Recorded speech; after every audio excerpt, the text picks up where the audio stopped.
हम लोग zinc blended structure की बात करते हैं। Yes sir. Hello sir. हाँ बोलिए। सर ये पूछ रहे थे कि मान लीजिए जैसे एग्जाम में डायमंड क्यूबिक स्ट्रक्चर आया, हाँ तो सर ये इसका थ्योरी लिखने के बाद ये तीनों फिगर बनाएंगे, जो आप मिला के तीनों फिगर बनाएंगे। हाँ हाँ तीनों बना दीजिएगा, ठीक है ना। बाकी आप कुछ मत निकालिए, बाकी आपसे कुछ नहीं पूछेगा। Am right? ये मैं थोड़ा ज्यादा पढ़ा दिया, ठीक है ना। इसमें सिर्फ वही लिखना है आपको, और क्या कहते हैं कि ग्रेजुएशन में केवल इतना ही है, ठीक। जो जिंक ब्लेंडेड स्ट्रक्चर होता है बच्चों, ये सेम टू सेम किसका कैसे होता है, डायमंड स्ट्रक्चर की जैसा होता है, ठीक है ना। डायमंड स्ट्रक्चर के जैसा होता है, डायमंड स्ट्रक्चर सिमिलर, बशर्ते ये होता क्या, ये कार्बन एटम से मिलकर बना होता है। किससे? कार्बन एटम से मिलकर बना होता है। और ये जो जिंक ब्लेंडे होता है ना, ZnS जिंक सल्फाइड से होता है, यानी ये क्या Zn2+ और S2-, इससे मिलकर बना होता है, बस यही अंतर है। और एक अंतर और है, इसका जो पैकिंग फ्रैक्शन होता है वो 34% आता है, और इसका 34% नहीं आता है। बस क्या कहते हैं, यही अंतर है इसमें, ठीक। बाकी सारा चीज सेम है, ठीक। तो बाकी आपको डायमंड स्ट्रक्चर आ गया तो आप कर सकते हैं, ठीक। चलिए इसको मैं लिखता हूं, ठीक। देखिए सिंपल तरीके से देखिए, आप परेशान ना होइएगा। This is similar to diamond structure, diamond cubic structure, diamond cubic structure, except to interpenetrating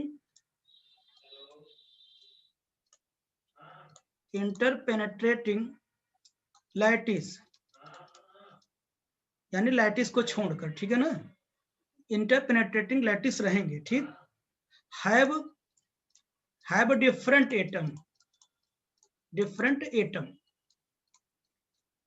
atom, यानी जो इंटरपेनेट्रेटिंग लैटिस होंगे उसमें डिफरेंट एटम होंगे।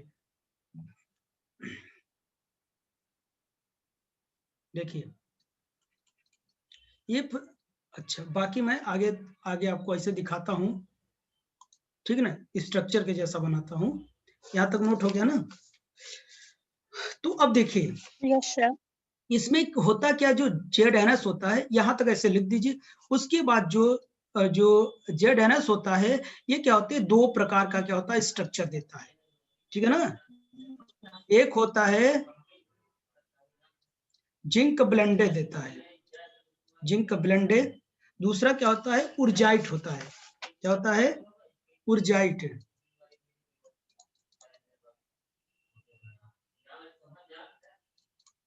उर्जाइट होता है।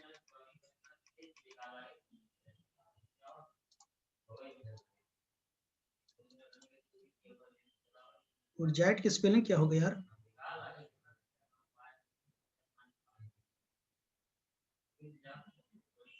उर्जाइट, यू हमें लगता है सर W नहीं रहेगा। नहीं W रहता है। उर्जाइट, जिंक ब्लेंडे और उर्जाइट क्रिस्टल होता है, जो हम लोग अभी नहीं पढ़ेंगे, ठीक है ना। स्टैंडर्ड क्लास में जब जाएंगे तो वो तब हम पढ़ेंगे हम लोग, ठीक है ना। ये ठीक है ना, जिंक ब्लेंडे स्ट्रक्चर या क्रिस्टल स्ट्रक्चर ही लिख दीजिए, स्ट्रक्चर पढ़ रहे ना, जिंक ब्लेंडे स्ट्रक्चर आता है, मैं बता सकता हूं, लेकिन आपके सिलेबस में है नहीं, कोई मतलब है नहीं, दूर दूर तक कोई नाता नहीं है इससे, ठीक है ना। अब देखिए जो हमको वो जो जिंक ब्लेंडे देता है, जिंक ब्लेंडे क्या क्या बनाता है पता है? इसमें क्या होगा, FCC होगा, FCC बनाएगी, FCC लैटिस बनाएगा, जिसे CCP कहते हैं, क्लोज्ड पैक्ड स्ट्रक्चर, ठीक है ना, क्यूबिक क्लोज्ड पैक्ड स्ट्रक्चर, ठीक। तब आगे देखिए, हम इसी लाइन को आगे बढ़ाते हैं। चलिए, तो जेडएनएस में मैंने बताया ये क्या होता है, जिंक ब्लेंड है, और दूसरा क्या होता है, उर्जाइट होता है।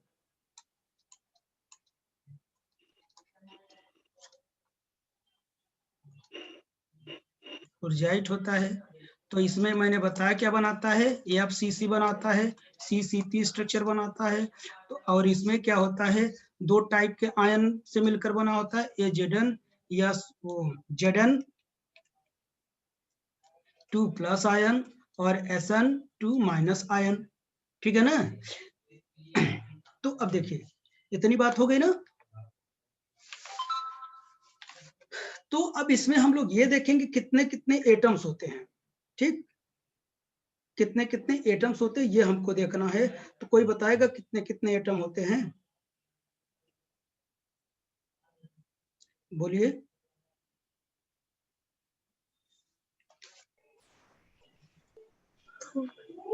ठीक, तो अब देखिए, यानी हाँ पहले देख लीजिए, ये Zn2+ और क्या है, अगर मैं रेशियो की बात करूं, ये 2-, यहां से मैं देखूंगा चार्ज रेशियो कितना होता है, इतना सारा लिख देंगे तो मिल जाएगा नंबर। चार्ज रेशियो देखिए कितना होता है इसमें, इन दोनों के लिए कितना होता है बताइए। चार्ज रेशियो होता है 2। देखिए 2 है, यही तो होगा ना। ये क्या हो जाएगा, हमारा चार्ज रेशियो हो जाएगा। और मैं बताऊं इसका कोऑर्डिनेशन नंबर कितना हो जाएगा बताइए। ये कोऑर्डिनेशन नंबर का रेशियो कितना हो जाएगा, 4:4। 4:4। ठीक, अच्छा एक चीज और बच्चों, ये जो Zn2+ और S2- होता है, इसमें देखिए जितने नंबर ऑफ एटम इसमें है यानी 1, और इसमें भी जितना है यानी A1 B1 है, ठीक है ना। देखिए एक तो एटम्स वो क्या कहते हैं कि टाइप का क्या कहते हैं कि एटम है ना, Zn और S है, ठीक है ना। तो इसको क्या कहते हैं, AB टाइप क्रिस्टल बोलते हैं। क्या बोलते हैं, AB टाइप क्रिस्टल कहते हैं। क्या बोलते हैं, AB टाइप क्रिस्टल कहते हैं, ठीक है ना। अच्छा, अब हमने यहां तक तो देख लिया। अब इसमें क्या कहते हैं कि नंबर ऑफ एटम्स देख लेते हैं। Number of atoms in Zn2+ कितने होंगे, 4 होंगे। क्यों, ये क्या बनाता है, देख लीजिए यहाँ क्या बनाता है, FCC बनाता है। FCC बनाता है ना, ये क्या बनाता है बताइए, FCC बनाता है। FCC में कितने नंबर ऑफ एटम होते हैं, 4 होते हैं ना, ठीक। और आप जानते हैं जो वाइट का काम करेगा, नंबर ऑफ एटम्स जो होगा, number of atoms in S2-, उसमें कितना होगा, 4 होंगे। यही क्या थे, हमारे एडिशनल एटम थे। क्या थे बच्चों, एडिशनल एटम थे। ये एडिशनल एटम था 4, मतलब जो डायगोनल पे रखे रहते थे 1/4 अल्टरनेट करके, समझ गए ना। इसी को हम लोग वॉइड्स बोलते हैं। और ये साइज में थोड़ा बड़ा होता है। साइज में क्या होता है, साइज में इससे क्या होता है, बड़ा होता है। इसलिए इसको हम कहाँ रखते हैं, FCC, वो इसको कॉर्नर पे रखते हैं हम। किस पे रखते हैं, कॉर्नर्स पे रखते हैं। कॉर्नर पर, फेस पर FCC बनाने के लिए इस एटम को रखते हैं,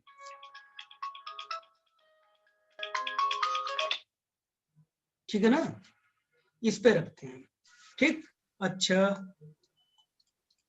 कोऑर्डिनेशन नंबर कितना होगा, कोऑर्डिनेशन नंबर कोई पूछेगा तो हमेशा कितना बताएंगे आप, 4 बताएंगे। इतनी सारी बातें हो गई, किसी को कोई डाउट। हेलो, हेलो, हाँ हेलो, हाँ बोलिए। सर जी को नमस्कार। हाँ, तो देखिए ये क्या था, यसन नहीं था, यस था, ठीक है ना, वो गलती से हो गया। तो चार्ज रेशियो हो गया, 8 AB टाइप क्रिस्टल बन गया। नंबर ऑफ एटम्स इसमें 4 होते हैं, और ये सल्फर में कितने होते हैं, 4 होते हैं। ये वॉइड्स का काम किए जाते हैं। वॉइड्स मतलब वो होते हैं जो एटम के बीच में रखते हैं, उनके गैप को बढ़ाते हैं, उसे क्या बोलते हैं, वॉइड्स का नाम देते हैं। कोऑर्डिनेशन नंबर 4 हो गया, ठीक। इतनी बात हो गई। आइए अब हम इसके स्ट्रक्चर के बारे में देखते हैं। ठीक बच्चों, आगे चलें स्ट्रक्चर के बारे में। चलिए, अच्छा कभी कभी छोड़िए स्ट्रक्चर तो देख लूंगा, लेकिन कभी कभी पैकिंग फ्रैक्शन पूछता है, ठीक है ना। इसका जो पैकिंग फ्रैक्शन होगा, पैकिंग फ्रैक्शन, इसका पैकिंग फ्रैक्शन थोड़ा टफ होता है, ठीक है ना। तो हमारे सिलेबस में है नहीं, तो हम उसके पीछे जाएंगे नहीं। पैकिंग फ्रैक्शन इसका क्या होता है, नहीं होता है कितना, 34%। मैंने बताया ना डायमंड के जैसा होता है, लेकिन डायमंड का जो क्या कहते हैं कि पैकिंग फ्रैक्शन होता है 34 होता है। इसके कुछ आसपास इधर उधर होगा, लेकिन 34 नहीं होता है। और ये भी क्या बनाते हैं, टेट्राहेड्रल वॉइड्स बनाते हैं, टेट्राहेड्रल बनाते हैं ये। ठीक, तो आगे देखते हैं। अगर मैं आपको अगर पैकिंग फ्रैक्शन निकालना हो तो आप क्या करते हैं कि एक काम कर सकते हैं, ठीक है ना, क्योंकि इसलिए इसका आसान नहीं होता। अभी मैं जितने भी पैकिंग फ्रैक्शन निकाला था सेम टाइप के एटम थे, am I right? लेकिन जब ये इसका निकालूंगा तो Zn है, यस है, अलग अलग एटम की रेडियस अलग अलग निकलेगी, Zn Sn की रेडियस निकलेगी ना। बोल नहीं रहे हम लोग? Yes sir. अगर मैं उसी जैसा देखना चाहूं, जैसे उसी जैसा देखो, थोड़ा दया आती है, बता दे रहा हूं। 2r will be equals to √3/4 निकाला था डायमंड का, तो ये सेम Yes, एटम sir. के लिए था ना, इसके लिए तो दो एटम हो जाएंगे ना, यानी RZn प्लस RSn। इसके लिए तो मैं ये लिख सकता हूं ना, बोलो। तो यहां से मैं Yes, sir. यहां से मैं क्या कर सकता हूं, ये यहां से इतना रहने दूं, ठीक, ये मिल जाएगा, इतना लिख सकता हूं ना। और जो पैकिंग फ्रैक्शन होता है आप ये लिखते हैं, यह will be equals to n into 4/3 pi r cube लिखते थे ना, पाई a क्यूब। अब हम ये नहीं लिखेंगे, ये नहीं लिखेंगे, हम क्या लिखेंगे, हम क्या लिखेंगे, n कॉमन ले लेता हूं। देखिए, क्योंकि दोनों में जो एटम है ना वो सेम है, यानी सल्फर के लिए भी 4 हैं और क्या कहते हैं जिंक के लिए भी 4 हैं। ठीक, तो बताइए 4/3 पाई, बताइए Zn cube plus 4/3 pi RS cube. I think समझ में आया होगा ना मैं क्या कहना चाह रहा हूं। अभी तक सेम थे, अगर यही सेम कर दो, R will be equal to R कर दो, 2R हो जाएगा, फिर डायमंड बन जाएगा। समझिए ए क्या, के स्थान पर भी, हाँ अब ए के यहाँ, स्थान पर भी ना सर आर। हाँ अच्छा ये देखिए, अब यहाँ RS क्या कहते हैं, इसकी वैल्यू चाहे इस टर्म में रखो, तो इसकी वैल्यू रखना आसान नहीं होगा, क्योंकि R क्यूब है तो बना नहीं सकते। तो यहां से मैं A की वैल्यू निकाल लेता हूं ना, A की वैल्यू निकालूंगा तो 4/√3 हो जाएगा, RZn प्लस कितना हो जाएगा, RS हो जाएगा। अब इसकी वैल्यू यहां मैं पुट कर दूं, बात तो एक ही हुई ना। और यह कितने हैं, 4 हैं, 4/3 पाई, या कॉमन भी ले लेता हूं मैं, दो काम एक साथ कर देता हूं। देखिए यह बिल भी कष्ट कितना हो जाएगा, ये 4 कॉमन ले लूं तो 4 इंटू 4/3 पाई हो जाएगा, RZn cube plus RS cube ना, बाई A क्यूब की वैल्यू कितनी हो जाएगी, ये है ना, बोलिए कितना हो जाएगा, 4/√3 का क्यूब आ जाएगा, बाकी क्या हो जाएगा, RZn प्लस क्या कहते हैं RS का क्यूब हो जाएगा। जब हम इसको सॉल्व करेंगे, आई थिंक आप लोग सॉल्व कर लेंगे, इतना आएगा, RZn cube plus RS cube by कितना हो जाएगा, बोलिए RZn प्लस RS का क्यूब हो जाएगा। ये डायरेक्ट मैंने लिखा था, याद आ रहा है ना। APF भी लिख सकते हैं, एटॉमिक पैकिंग फ्रैक्शन, याद करो मैं यही लिखा था क्या, बोलिए। अगर कुछ लोग कहेंगे नहीं सर जी आपने तो हमको धोखा दिया ये तो ZNS के फॉर्म में लिखा। अगर आपको लगता है कि मैंने धोखा दिया तो चलिए आप निकाल लीजिएगा। मैं इसकी रेडियस बता दूं क्या?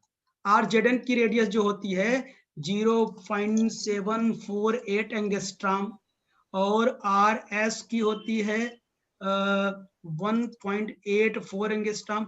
अब तो रख के निकाल लोगे वैल्यू? क्या कह रहे हो, निकाल लोगे ना? Yes sir.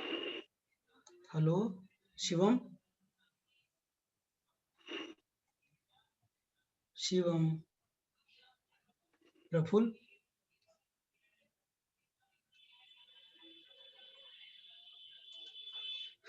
नम्रता,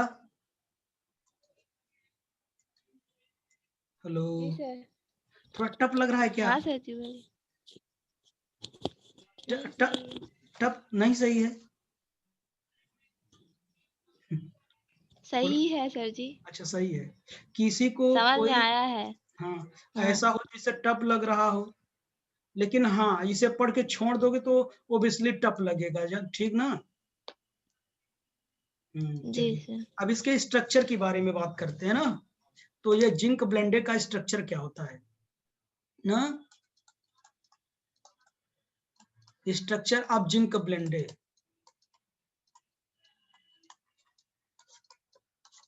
इसे सेलराइज स्ट्रक्चर भी बोलते हैं, ठीक है ना?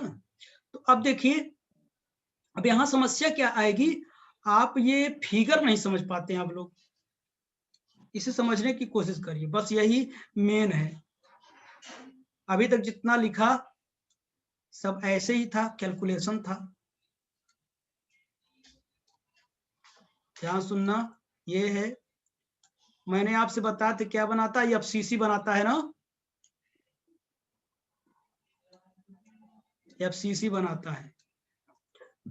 आप लोग ध्यान सुनना, हमने बताया कि सभी कॉर्नर्स पे जो एटम्स होंगे वो बताइए वो कौन से एटम्स होंगे,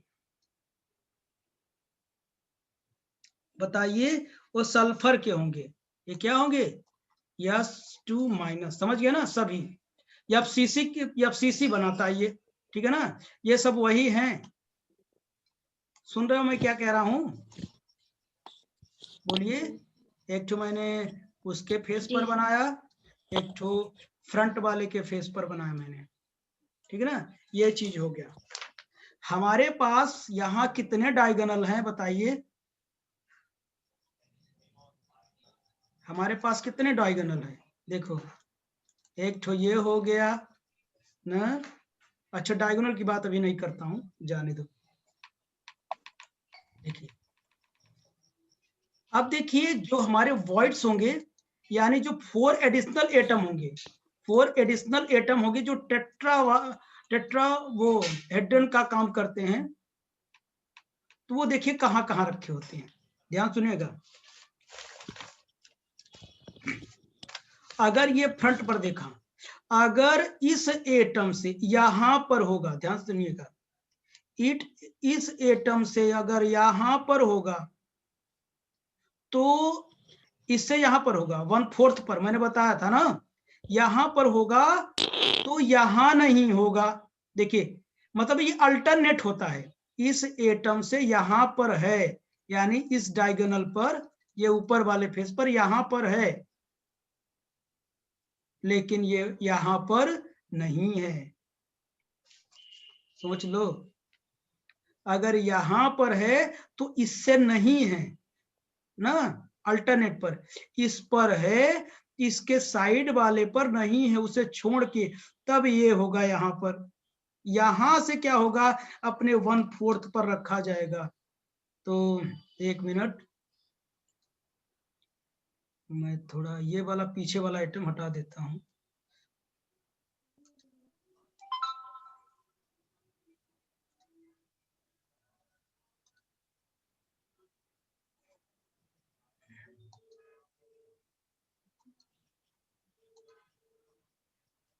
तो देखिए ये वाला आइटम थोड़ा पीछे कर देता, इधर कर देता हूं, ये पीछे वाला है ना, तो अब देखिए, तो मैंने यहां नहीं रखूंगा, यहां रखूंगा, यहां से इस डायगोनल पे नहीं रख रहा हूं, ना ना ना, देखो इधर फ्रंट पे नहीं रख रहा हूं, ये एकदम अंदर रहेगा, इनर साइड में रहेगा, ऊपर फेस पर नहीं है, ये नहीं समझे, इसके इसके इसके बीच में रहेगा।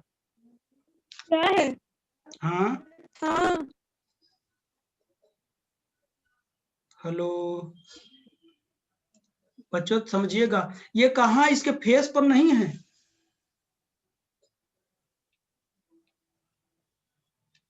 बीच में है।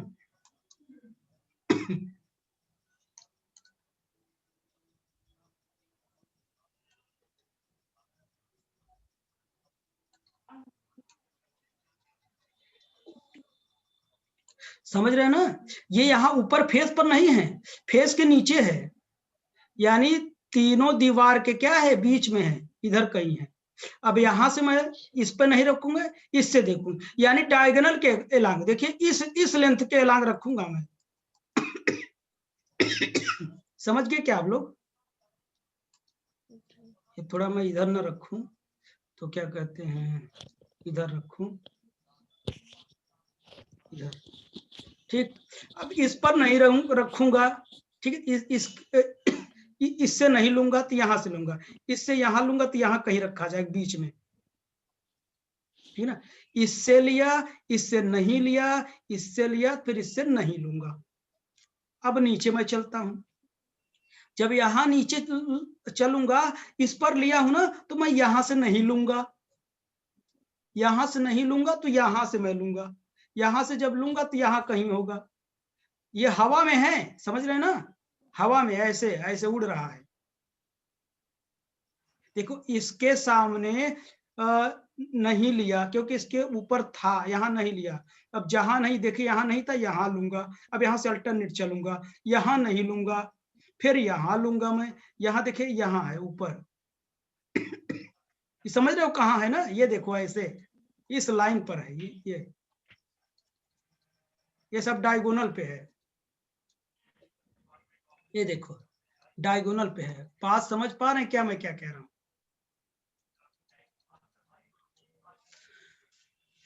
बहुत मेहनत करवा लिए, समझ पाए कि नहीं आप लोग? सेम वैसे है यार बच्चों, बशर्ते इसमें एटम का रखने का तरीका थोड़ा अलग है। ये सब जितने रखे हैं, ये क्या है, Zn है, Zn2+ है। बच्चों आप अपने घर के कोने देख रहे हो,